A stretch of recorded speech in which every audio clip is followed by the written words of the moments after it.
Μη βγάλεις ξανά τα φρύδια σου αν πρώτα δεν δεις αυτό. Θέλω να σου δείξω πως ένα μικρό πείραγμα, ένα μικρό σήκωμα στην ουρά του φρυδιού μπορεί πραγματικά να αλλάξει όλο το αποτέλεσμα στα μάτια σου. Είμαι η Φέη και βγάζω φρύδια νομίζω από όταν ήμουν 15 χρονών και το τελευταίο καιρό το κάνω και επαγγελματικά, τον τελευταίο χρόνο,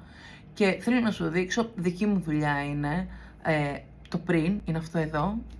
και αυτό εδώ είναι το μετά. Βλέπεις πόσο πιο ανορθωμένο είναι το μάτι, πόσο πιο σηκωμένο και μεγάλο και ανοιχτό και λιγότερο στεναχωρημένο φαίνεται όλο το πρόσωπο. Δεν θέλω να σου δείξω όλο το πρόσωπο προφανώς, γιατί διατηρώ την εχεμήθεια απέναντι σε αυτό το κορίτσι που φτιάχνουμε τα φρύδια της,